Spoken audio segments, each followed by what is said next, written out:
오늘 이 아침 우리가 함께 읽고 묵상할 말씀은 요한복음 3장 30절에서 36절까지의 말씀입니다. 이 말씀 우리 함께 읽고 오늘 우리에게 주시는 하나님의 말씀의 은혜를 함께 나누도록 하겠습니다. 그는 흥하여야 하고 나는 쇠하여야 한다. 위에서 오시는 이는 모든 것 위에 계신다. 땅에서 난 사람은 땅에 속하여서 땅의 것을 말한다. 하늘에서 오시는 이는 모든 것 위에 계시고 자기가 본 것과 들은 것을 증언하신다. 그러나 아무도 그의 증언을 받아들이지 않는다. 그의 증언을 받아들인 사람은 하나님의 참되심을 인정한 것이다. 하나님께서 보내신 이는 하나님의 말씀을 전한다. 그것은 하나님께서 그에게 성령을 아낌없이 주시기 때문이다. 아버지는 아들을 사랑하셔서 모든 것을 아들의 손에 맡기셨다. 아들을 믿는 사람에게는 영생이 있다. 아들에게 순종하지 않는 사람은 생명을 얻지 못하고 도리어 하나님의 진노를 산다. 아멘. 그는 흥하여야 하고 나는 쇠하여야 한다. 세례 요한이 자신의 제자들에게 말한 이 말은 자신에 대한 어떤 겸손한 이해라고 그렇게 해석들을 합니다. 그래서 우리도 세례 요한과 같이 겸손해야 한다. 그렇게 적용들을 하는데요. 물론 이렇게 적용할 수 있습니다. 세례 요한은 당시에 매우 영향력 있었고 유대 사회에서 유명한 인물이었습니다. 그를 따르는 사람들 많았고요. 그리고 당시 유대 지도자들 사이에서는 예수님보다 더 알려진 인물이기도 했었습니다. 그런 그가 예수님은 흥해야 하고 나는 쇠하여야 한다라고 말할 수 있었다는 것을 볼 때 우리가 그의 겸손에 대하여 충분히 생각해 보게 만들죠. 그러나 우리는 여기서 좀 한 단계 더 들어가 생각해 봤으면 해요. 그는 흥하여야 하고 나는 쇠하여야 한다라고 그렇게 자기 자신을 이해한 세례 요한의 그런 자기 이해가 어떻게 가능했던 걸까 하는 겁니다. 그가 보여준 겸손을 우리는 영적 태도라고 말할 수도 있겠고 또 자기 정체성에 대한 이해라고 조금은 어렵게 그렇게 말할 수도 있을 것 같습니다. 중요한 질문은 그가 어떻게 이런 영적인 태도, 자기 정체성에 대한 이해를 가질 수 있었는가 하는 것이죠. 바로 31절부터 이어지는 말에 그 해답이 있습니다. 31절부터 36절의 말씀은 세례 요한의 이야기라기보다는 사도 요한이 보충 설명한 내용으로 보는 해석들이 많습니다. 나는 쇠하여야 하고 그는 흥하여야 한다라는 이 말에 대한 해석이라는 건데 그러나 독자에게 중요한 것은요, 누구에 의해서 쓰여졌냐라는 것보다 지금 쓰여져 있는 이 31절에서 36절의 내용이 뭐냐라는 겁니다.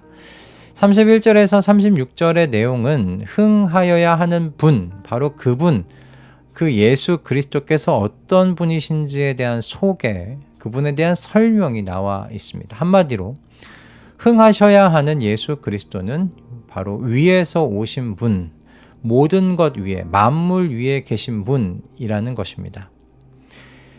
땅에 속한 사람의 한계를 명확하게 알아야 한다고 사도 요한은 이야기합니다. 땅에 속한 사람은 필연적으로 땅에 속해 있기 때문에 땅의 것밖에는 이야기할 수 없다는 거예요.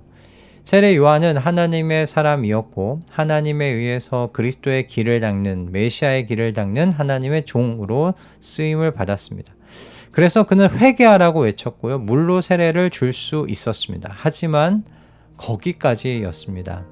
세례 요한은 하늘의 계획을 사람들에게 보여줄 수도 설명해 줄 수도 없었어요. 성령으로 사람들에게 세례를 줄 수도 없었습니다. 땅에 속한 사람이었기 때문에 땅을 넘어서서 이야기해 줄 수가 없었던 거죠. 여러분, 이것은 구약의 모든 위대한 선지자들도 마찬가지였어요. 그들은 모두 땅에 속해 있었고 그래서 땅의 것을 말할 수밖에 없었던 그 한계 안에 있었던 사람들이다라는 겁니다. 그 누구도요, 여러분, 위에서 오신 예수님처럼 하나님 아버지의 마음 안에 있는 그 모든 계획을 명확하게 설명해 줄 수 없었습니다. 하나님께 받은 것이지만 그들이 전했던 것은 모두 어떤 의미에서는 그림자와 같았을 뿐이죠. 그 모든 계시와 가르침들이 무엇을 의미하는지 완전하게 다 알 수가 없었습니다. 오직 하늘에서 오신 예수님만이요, 하나님 나라에 대한 말씀을 설명해 주실 수 있었고 가르쳐 주셨을 뿐입니다. 사도 요한은 이 예수님께서 그 누구도 받아본 적이 없는 성령의 충만을 받으셨다라고도 또 덧붙여 이야기하고, 그렇기 때문에 더더욱 하나님 아버지의 마음 그 깊은 것까지 아실 수 있었다고 이야기하는 거죠. 그리고 그런 아들과 아버지가 뗄래야 뗄 수 없는 관계이셔서 아버지가 아들인 예수 그리스도에게 모든 것을 맡기셨다, 그렇게 35절에서 설명합니다. 그래서요, 여러분, 이 아들이 영원한 생명을 얻는 유일한 통로가 되시는 겁니다. 영생의 유일한 길인 이 예수를 거절하는 사람은 영생을 얻지 못할 뿐만 아니라 하나님의 진노 아래 있게 된다고, 그렇게 사도 요한은 예수님께서 가지셨던 정체성을 이렇게 설명을 하고 있는 거예요. 세례 요한이 그렇게 유명하고 영향력 있는 자리에 있었음에도 예수님 앞에서 자신은 쇠하여야 하고 그는 흥하여야 한다 말할 수 있었던 이유가 바로 여기에 있었던 것입니다. 예수님의 정체성에 대한 바른 이해와 알미요, 그가 겸손히 행할 수 있도록 해주었던 것이고, 그의 주변에 있던 제자들을 주 예수 그리스도 그 바른 길로 인도할 수가 있었던 것입니다. 여러분, 성도인 우리의 삶의 태도, 삶의 방향을 결정하는 것은요, 여러분의 그 노력과 열심 아닙니다. 그것에 덧붙여져야 되는 것이 있어요. 아주 중요한 것이 있어요. 바로 앞에서 지금 우리가 이야기한 것과 같이 예수 그리스도에 대하여 어떻게 알고 믿고 계시느냐 하는 것입니다. 예수 그리스도에 대한 알미, 그분에 대한 지식이 그리스도인들의 삶의 형태를 결정짓습니다. 그리스도인들의 삶의 방향을 결정짓습니다. 예수 그리스도의 정체성에 대한 바른 믿음, 바른 알미, 그리스도인들의 삶의 방향타가 되는 것이죠. 여러분은 예수님을 어떻게 이해하고 계십니까? 그분을 어떻게 믿고 계십니까? 예수님을 과연 위에서 오신 분으로, 모든 것, 모든 만물 위에 계신 분으로 그렇게 알고 여러분 믿고 계십니까? 나는 땅에 속한 사람으로서 하늘에 속한 것은 하늘에서 오신 분에게 배워야 한다, 그렇게 여러분 믿고 계십니까? 그래서 그 믿음대로 행하고 계십니까? 예수님을 얼마나 권위 있는 분으로 여러분 믿고 그렇게 살아가고 계십니까? 그리스도인의 정체성, 그리스도인의 삶의 태도와 모양은 이처럼 예수님의 정체성을 어떻게 생각하고 믿고 있는지에 따라서 달라질 수 있어요. 여러분은 과연 내 삶에서 예수 그리스도께서 흥하셔야 하고 나는 쇠하여야 한다, 그렇게 말씀하실 수 있으실까요? 예수님께서 그렇게 여러분의 삶 가운데서 가장 높은 권위를 가지신 하나님의 아들 맞으십니까? 여러분, 오늘 말씀을 통해서 우리 자신을 한번 찬찬히 돌아보았으면 좋겠습니다. 나는 예수 그리스도를 어떻게 여기고 살아가고 있는가? 그렇게 나 자신을 조금 찬찬히 한번 살펴보셨으면 좋겠습니다. 예수님에 대하여 사도 요한이 설명하는 것과 같이 나는 예수 그리스도를 알고 믿고 있는지 시간을 내어 내 삶의 자리를 점검하시는 이 아침, 이 한날 되셨으면 좋겠습니다. 이 일에 여러분, 우리의 영원한 생명이 달려있음을 생각하시면서 진지하게 여기셨으면 좋겠어요. 믿음은 여러분 입술로 증명되는 것 아니지 않습니까? 믿음은 삶의 태도로, 그리고 삶의 열매로 증명되는 것이죠. 36절의 말씀은 아들에게 순종하지 않는 사람은 생명을 얻지 못한다고 분명하게 이야기하고 있습니다.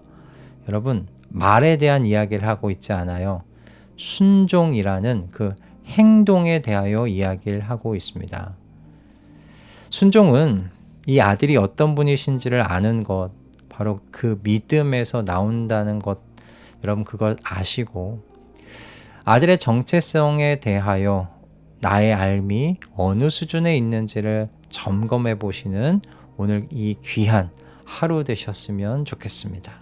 부디 우리의 삶 속에서 그리스도는 흥하시고 우리는 쇠하여 가는 그 삶의 모습들이 나타나실 수 있기를 이 아침 주님의 이름으로 축복합니다. 할렐루야. 기도하겠습니다. 주님, 오늘 이 아침에 귀한 말씀으로 저희를 깨워주셔서 감사합니다. 주님이 어떤 분이신지에 대하여 우리의 암과 믿음이 우리의 삶의 태도를 결정짓는다는 것을 다시금 생각하게 되었습니다. 우리의 삶의 자리를 오늘 이 아침 돌아보게 하셔서 그리스도께서 우리의 삶 속에서 흥하시고 우리는 쇠하여 가는 그 삶의 모습이 우리 안에서 도드라지도록 도와주시옵소서. 저희의 오늘을 성령 안에서 돌봐주시기를 간구하며 우리 주 예수 그리스도의 이름으로 기도드립니다. 아멘.